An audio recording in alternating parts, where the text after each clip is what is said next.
ધોરણ 10 વિષય ગણિત 2025ની મૂલ્યાંકનલક્ષી અસાઇનમેન્ટમાં આપણે અત્યારે દેખીએ છીએ પ્રશ્ન પ્રકાર 3નું વિભાગ એ નો 13મું અને આ છે ખરા ખોટા તો કે બે ધન પૂર્ણાંકો એ અને બી માટે ગુસા એ બી બરાબર 15 છે અને લસા એ બી બરાબર કેટલું છે 162 છે. તો આમાં તમારે શું દેખવાનું છે તો કે આ સાચું છે કે ખોટું તમારે તપાસવાનું છે. હવે સિમ્પલ ભાષા મેં નોંધ લખી છે કે ગુસા અને લસાનો અવયવ હોય. ગુસા શું હોય? લસાનો અવયવ હોય. ગુસા એ લસાનો અવયવ હોય. હવે અવયવ તો શું થાય કે તમે લસા ભાગ્યા ગુસા કરો. શું આવો કરો? લસા ભાગ્યા શું કરો? ગુસા કરો. શું કરો? ગુસા કરો. તો છેલ્લે જે પણ જવાબ આવે ને આગળ તે શેષ કેટલો આવવો જોઈએ? 0 આવવો જોઈએ. કેટલો આવવો જોઈએ? શેષ છેલ્લે જે પણ તમે અહીંયા આવો કાં તો અહીંયા આટલે આવો, શેષ શું આવવો જોઈએ તમારો? 0. પણ અને આની ઉપર આ પોઈન્ટમાં આવવું જોઈએ નહીં. સામાન્ય નહીં આવવું જોઈએ, પોઈન્ટમાં આવવું જોઈએ નહીં. તો અહીં તો દેખો આપણે 162 છે અને 15 છે તો શું 15 દાન 150 થાય? 15 દાન 150, 15 ગુણ્યા 11 કેટલા થાય? 165 થાય. પણ શું 162 થાય છે? ના, આપણે ભાગ્ય ને તો નહીં ભગાય. જેમ કે 162 ભાગ્યા 15, 15 એકુ 15 અને એક વૈધો બગડ 2 ને ઉતાર્યો લે. અહીં તો આ 12 આવી ગયો. 15 ના ઘડિયામાં 12 આવે? ના આવે. તો ફરીથી પછી આગળ વધો. પહેલાં આ શૂન્ય ભાગ ના ચાલે તેનું શૂન્ય મૂકો તો કે શૂન્ય મૂકી દીધું. પછી આ બગડ 2 નું કંઈ કરો તમે સેટલમેન્ટ. તો સિમ્પલ ભાષામાં અહીં આગળ શું આવશે? પોઈન્ટ આવશે. શું આવશે? પોઈન્ટ. અહીં શું આવશે? 0 0 0. તો એક શૂન્ય નીચે ઉતાર્યું. આ 15 નો ઘડિયો બોલો. 15 45 15 64 15 15 15 96 15 17 105 15 18 120 15 18 120. અહીં 0 0 0 તો આવી ગયા પણ અહીં પોઈન્ટમાં જવાબ આવે છે ને. ઓકે, એટલે આ ક્યારે એવું શક્ય હોઈ શકે નહીં. હા, પછી હવે વાત આગળ કરી દો. વિગત બહુપદી 3x વર્ગ વત્તા 5x - 2 ના શૂન્યનો સરવાળો 5 ના છેદમાં 3 છે. તો આપણે કરીએ. જો 3x વર્ગ વત્તા 5x ઓછા 2 તો સિમ્પલ. આ શું છે? આ શું છે? આ શું છે? બી. આ શું છે? બી. આ એ છે. આ શું છે? બી છે. આ શું છે? બી છે. અને આ શું છે? સી છે. આ શું છે? સી છે. સાદી ભાષામાં આલ્ફા પ્લસ બીટા કરીએ અને એનું સૂત્ર છે -b છેદમાં a. તો અહીં તો -5 છેદમાં a કેટલું છે? તગડ 3. આ કેટલું? -5 ના છેદમાં 3. પણ અહીંયા આપણને કેટલું કીધું? 5 ના છેદમાં 3. એટલે આ વિધાન ખોટું છે. પછી જે દ્વિજ્યા સૂત્રીય સમીકરણ એક પણ ઉકેલ ન હોય. શું હોય? એક પણ ઉકેલ ન હોય તો તેવું સમીકરણ યુગ્મ સુસંગત નથી. તો કે હા, આ સાચું છે. મેં તમને કીધું ને એક પણ ઉકેલ કોને ના હોય? જે શું હોય? સમાંતર હોય. શું હોય? સમાંતર હોય. એક પણ ઉકેલ મીન્સ કે અહીં છેદે છે? ના. તો તે સમાંતર હોય તેને એક પણ ઉકેલ હોય નહીં. અને તેની શરત શું છે? a1 છેદમાં a2 બરાબર b1 છેદમાં b2 બરાબર નથી c1 છેદમાં c2. a1 છેદમાં a2 બરાબર b1 છેદમાં b2 બરાબર નથી c1 છેદમાં c2. ને આ સુસંગત નથી. ક્યારે એકબીજાને છેદે નહીં. ને આલેખ કયો છે? તો કે સમાંતર છે. કરાયું હતું ને ભાઈ આખું કોષ્ટક કેવું છું ફરીથી તે વખતે પણ કહેતો હતો કે લખીને કેવું કે આવશે ને આવ્યું અહીં આગળ. ઓકે, ચાલો. 2020ની સાલમાં 53 સોમવાર આવે તેની સંભાવના 3/7 છે. તો કે આ ખોટું છે ને. 1/7 થાય, 2/7 પણ ક્યારેય 3/7 થાય નહીં. ઓકે, હવે આગળ વધીએ. જો કોઈ સમાંતર શ્રેણી માટે a 25 - 15 કેટલું છે? 24. a 25 - 15 આ લખાવું છું. a 25 - a 15 24 છે. તો સામાન્ય તફાવત d શોધો. તો સિમ્પલ ભાષામાં આનું સૂત્ર છે d બરાબર am - an છેદમાં m - n. હવે 25 - 15 તો કે એ 25 - એ 15 છેદમાં 25 - 15. એ 25 - 15 તો કેટલા? 24 છેદમાં 15 - 25 25 - 15 કેટલા થાય? 10. તો કેટલા આવે? 2.4. ડી કેટલા આવે? 2.4 છે ને. ડી બરાબર 2.4. હવે ચક્રી ચતુષ્કોણ ABCD માં ખૂણો a બરાબર ખૂણો c - ચાલી હોય તો ખૂણો a કેટલો? હવે ચક્રી ચતુષ્કોણનો ટોપિક છે ને તમારે અત્યારે ધોરણ 10માં વધારે નથી આવતો પણ કયા ધોરણ 9માં આવે છે. આવું હોય. જો ધોરણ 10માં તો પરિગત ને બધું આવે છે. અને ચક્રી ચતુષ્કોણ કહેવાય. અંદર ચતુષ્કોણ હોય ને, ખબર ને ધોરણ 9માં આવતું તો આવું. ઓકે, તો ચક્રી ચતુષ્કોણ એક કોન્સેપ્ટ છે. પહેલાં તો આપણે સરખી રીતે દોરી નાખીએ. તો ચક્રીય ચતુષ્કોણનો આ કોન્સેપ્ટ ભૂલાય નહીં કે ચક્રીય ચતુષ્કોણમાં ચક્રીય ચકામાં સમસામેના ખૂણા પૂરક હોય. ખબર છે ને? પૂરક હોય. પૂરક એટલે કેટલાનો ખૂણો બને? સરવાળો કરીને સરવાળો કેટલો થાય? 180. સરવાળો 180. જ્યારે સમાંતર બાજુ ખબર છે ને, સમાંતરમાં શું હોય? પાસેના પૂરક હોય. શું હોય? પાસેના પૂરક હોય. અને સમસામેના શું હોય? સમાંતર બાજુમાં સમાન હોય. હે ને? જ્યારે પાસેના શું હોય? પૂરક હોય. જ્યારે આમાં શું છે? ચક્રીય ચતુષ્કોણમાં સમસામેના પૂરક હોય. સમસામેના શું હોય? પૂરક. જ્યારે આમાં પાસેના. તમારે યાદ રાખવાનું ફક્ત આ છે કેમ કે આ ભણવાનું છે અત્યારે.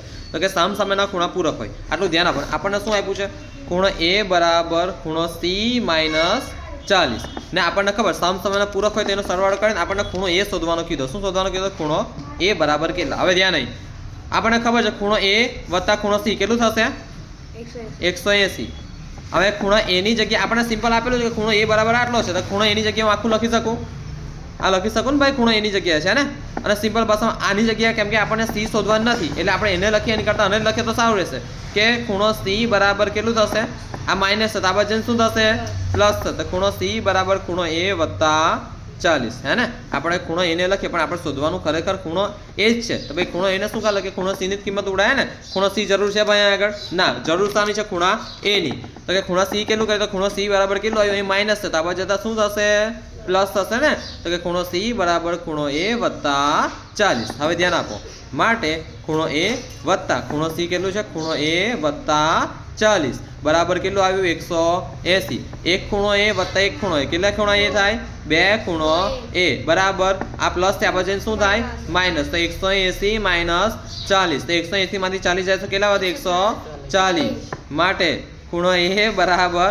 140 છેદમાં બગડે 2 તો કેટલું આવ્યું ખૂણો એ બરાબર 70 70 દુ 140 ઓકે જય આગળ હવે 400 ખમીસોના એક જથ્થામાંથી ખામીયુક્ત ખમીસ પસંદ થાય તેની સંભાવના 0.035 છે તો જથ્થામાં રહેલ ખામીયુક્ત ખમીસોની સંખ્યા શોધો બકા સિમ્પલ ભાષામાં આ કયું સૂત્ર લાગશે એ તમને ખબર છે જો સિમ્પલ ભાષામાં તમને ખબર છે સંભાવના બરાબર શું આવે સંભાવનાના સૂત્ર બોલો શક્ય પરિણામ છેદમાં કુલ પરિણામ શક્ય પરિણામ છેદમાં કુલ પરિણામ હવે સંભાવના તમને કેટલી આપી છે 0.035 કેટલી આપી છે 0.035 છેદમાં કુલ પરિણામ તો કેટલા આવશે 400 કુલ પરિણામ કેટલા આવશે 400 હવે એમાં કીધું કે ખામીયુક્ત ખમીસ પસંદ થાય કોણ ખામીયુક્ત ખમીસ તો મીન્સ શક્ય પરિણામ તો આપણું શું હશે શક્ય પરિણામ એ જ હશે ને ભાઈ ખામીયુક્ત ખમીસ હે ને ખામીયુક્ત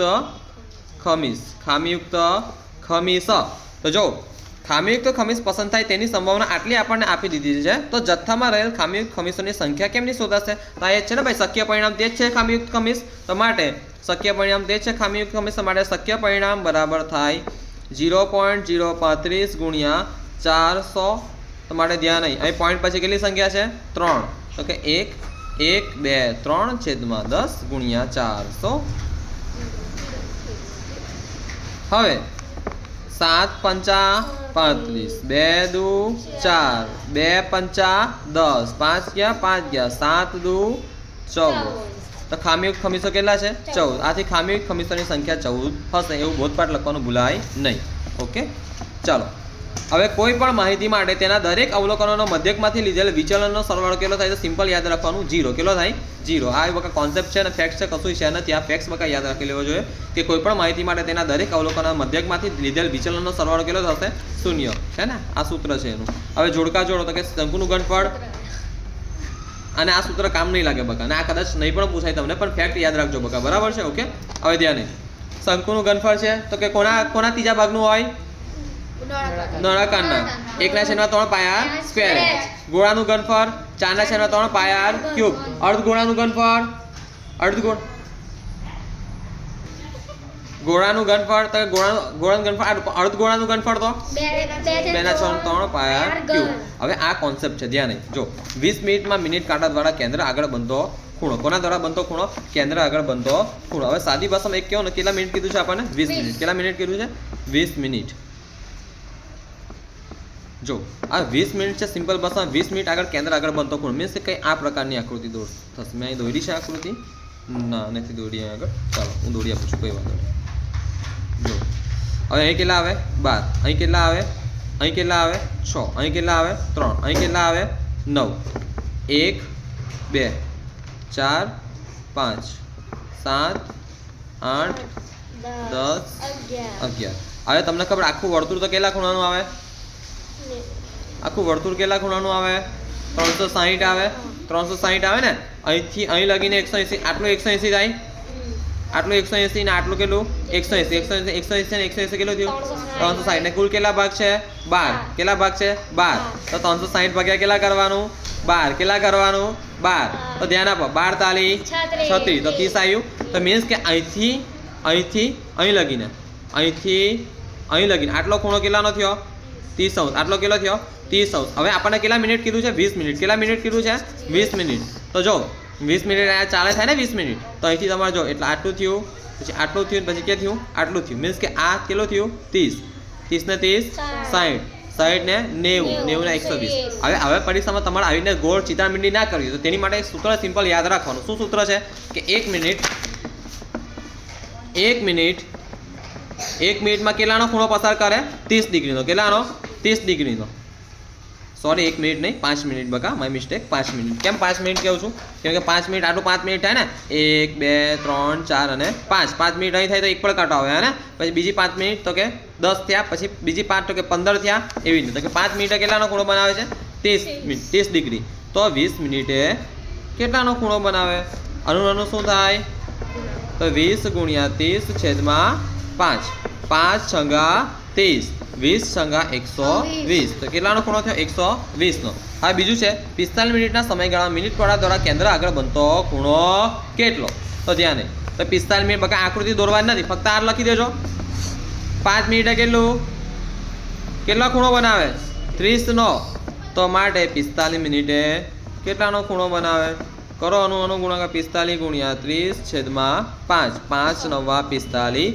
3 નવા 27 તો કેટલો 270 આવડશે ને આ અને જો તમારે ગણવું હોય તો આ રીતે ગણાય જો આ સરસ રીતે આવીને વર્તુળ દોરો પછી અહીં 12 લખો અહીં 6 લખો અહીં 3 લખો અહીં 9 લખો હવે 9 એટલે 45 અહીં આવે હે ને 5 નવા 45 અહીં થાય ને 45 મિનિટ તો સિમ્પલ ભાષામાં તમારે દેખવાનું કે અહીંથી ખૂણો અહીંથી ચાલુ થયો તો ક્યાંથી ચાલુ થયો છે અહીંથી અને પૂરો ક્યાં થયો છે અહીંથી તમારે કેટલું દેખવાનું આટલું આખું દેખવાનું થાય જો 1 અહીં દોરું 1 અહીં દોરું 2 અહીં દોરું 4 અહીં દોરું 5 અહીં દોરું 7 અહીં દોરું 8 ને અહીં દોરું 9 તો આટલું એક કેટલાનું આવેલું આપણું આ કેટલાનું આવેલું 30 કેમ 30 આવેલું યાદ છે કેમ 30 આવેલું ભૂલી ગયા ફરીથી કહું આખું વર્તુળ કેટલા ખૂણાનું થાય 360 અને કુલ કેટલા કાપા છે 12 તો શું કરવાનું 360 ભાગ્યા 12 ને 12 તાલી 36 તો એક કાપો કેટલાનો પડ્યો 30 અંશનો કેટલાનો પડ્યો 30 અંશ મીન્સ કે 5 મિનિટ કેટલાની પડી 30 અંશની બરાબર છે તો કે આ 30 30 ને 30 60 60 ને 30 90 90 30 120 120 ને 30 150 150 ને 180 180 ના 210 210 ને 200 ને 40 ને 210 ને 240 ને 230 270 ગણતરી કઈ આ પ્રકારની થાય બરાબર સિમ્પલ ભાષામાં આજ કન લાગતો પણ યાદ ના રહે ને તો તમને આ કોન્સેપ્ટ પણ આપેલો કોન્સેપ્ટ ભૂલાઈ નહીં ને હવે કસમથી કહું છું 2 માર્ક રોકડિયા જ છે બકા રોકડિયા માર્ક છે ને કઈ શામાં મોડે કરવાનું કશું મોડે કરવાનું છે નથી તો આજનું તમારું આ ગણિત અહીં પૂરું થાય છે વિભાગ એ પૂરો થયો છે